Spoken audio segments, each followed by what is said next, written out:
Shri George Podippara ഇന്ന് വളരെ വ്യക്തമായി മാതൃഭൂമിക്ക് കൊടുത്ത അഭിമുഖത്തിലും പിന്നീട് വാർത്താ സമ്മേളനത്തിലും വളരെ കൃത്യമായി സുകുമാരൻ നായർ പറഞ്ഞു വെക്കുന്നത് ബി.ജെ.പിയുടെ ഒരു പൊളിറ്റിക്കൽ പ്രൊജക്റ്റിന് ഞങ്ങളില്ല. സാമുദായിക ഐക്യം ഉയർന്നു വന്ന സന്ദർഭത്തിൽ ഞങ്ങൾ അതിനെ സ്വാഗതം ചെയ്തു.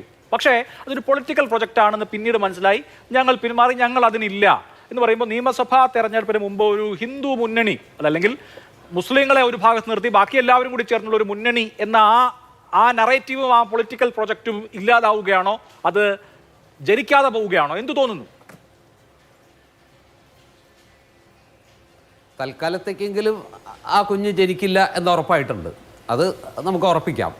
ഭാവിയിൽ അങ്ങനെ എന്തെങ്കിലും ഉണ്ടാകാനുള്ള സാധ്യത ഉണ്ടെങ്കിൽ അത് അടയരുത് എന്നുള്ള നിലയ്ക്ക് സാധാരണഗതിയിൽ അദ്ദേഹം ഉപയോഗിക്കുന്ന അദ്ദേഹം സംസാരിക്കുമ്പോൾ ഉണ്ടാകുന്നതിലേറെ ജാഗ്രതയും കരുതലും മാന്യതയും ഒക്കെ ഉൾക്കൊള്ളിച്ചാണെന്ന് വെള്ളാപ്പള്ളി നടേശൻ ഇതിനെക്കുറിച്ച് പ്രതികരിച്ചതും. അദ്ദേഹം വളരെ വളരെ എന്താ പറയുക, മാന്യതയോടെയാണ് സംസാരിച്ചത്. അദ്ദേഹം എൻ്റെ സഹോദരനെ പോലെയാണ്, അദ്ദേഹം വളരെ മാന്യനാണ്, നിഷ്കളങ്കനാണ്. പക്ഷേ എന്തെങ്കിലും ഒരിക്കൽ അദ്ദേഹത്തിന് ബോധ്യമാകും ഇത് കാലത്തിൻ്റെ അനിവാര്യതയാണ്, ഇത് കേരളത്തിൻ്റെ അനിവാര്യതയാണ്, അതെന്തെങ്കിലും സംഭവിക്കുമെന്നൊക്കെ പറഞ്ഞ് അദ്ദേഹത്തിന് ഒരുപക്ഷെ വെള്ളാപ്പള്ളിയെ പോലെ ഒരാൾ ഇത്രത്തോളം സംയമനത്തോടെ ഇത്രത്തോളം മാന്യതയോടെ സംസാരിക്കുന്നത് സമീപകാലത്ത് നമ്മൾ ആദ്യമായിട്ട് കേൾക്കുക. ഏതായാലും അദ്ദേഹം വളരെ കരുതലോടെയാണ് സംസാരിച്ചത്.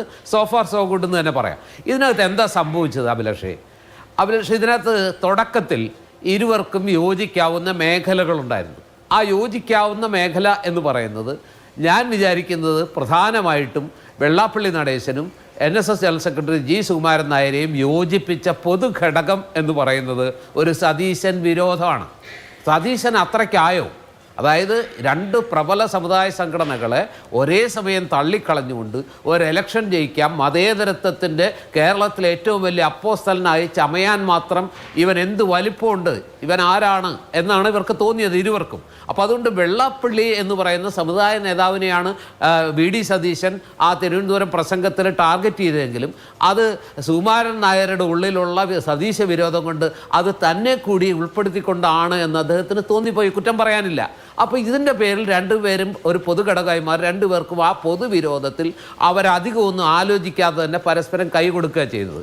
സത്യത്തിൽ ആ കൈ കൊടുക്കുമ്പോൾ തന്നെ, അല്ലെങ്കിൽ അങ്ങനെ ഒരു സംഗതിയിൽ യഥാർത്ഥത്തിൽ G. സുകുമാരൻ നായരെ ടാർഗറ്റ് ചെയ്യാതെ വെള്ളാപ്പള്ളി നടേശൻ്റെ സമീപകാലത്തെ വർഗീയ പരാമർശങ്ങളെ പ്രധാനമായും ടാർഗറ്റ് ചെയ്ത് അതിനെ ഒട്ടും അപലപിക്കാതെ ഒരു മണിക്കൂറിലധികം മുഖ്യമന്ത്രി എന്താ പറയുക കാന്തപുരത്തിൻ്റെ കേരള യാത്രയിൽ സംസാരിച്ചപ്പോൾ അതൊരവസരമായിട്ട് ഉപയോഗിച്ച് മതേതരത്വത്തിന് വേണ്ടിയും അതുപോലെ തന്നെ വർഗീയതയ്ക്കെതിരായും സാമാന്യത്തിലേറെ ശക്തിയോടെ അതിരൂക്ഷമായ ഭാഷയിൽ സതീശൻ അപലപിച്ചു.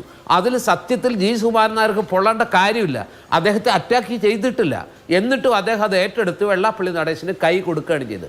ആ കൊടുത്ത സമയത്ത് അദ്ദേഹത്തിനെ ഭരിച്ചത് ഒരേ ഒരു വികാരം മാത്രമാണ്, സതീശനോടുള്ള വിരോധം മാത്രമാണ്. പുതിയ കാര്യമല്ലല്ലോ, നേരത്തെ ഉള്ള കാര്യമല്ലേ?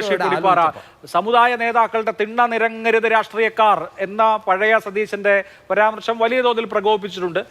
അത് മുമ്പേ ഉള്ള പ്രശ്നമാണ് സുകുമാരൻ നായരും സതീശനും തമ്മിലുള്ളത്. അഭിലാഷേ, അതെ പക്ഷേ അവിടെ ഒരു പ്രശ്നമുള്ളതെന്ന് വെച്ചാൽ അത് കുറേ മുമ്പാണ്. പക്ഷേ ഇമ്മീഡിയറ്റ് ആയിട്ട് വെള്ളാപ്പള്ളിയെ ഞാൻ വിചാരിക്കുന്നത് ഇവർ തമ്മിൽ മുമ്പേ ഒരു സംസാരമൊക്കെ ഉണ്ടാവണം. അല്ലാതെ ആ ഒരു പ്രസംഗത്തിൻ്റെ പേരിൽ ഉടനെ തന്നെ രണ്ടുപേരും കൈ കൊടുക്കാൻ സാധ്യതയില്ല.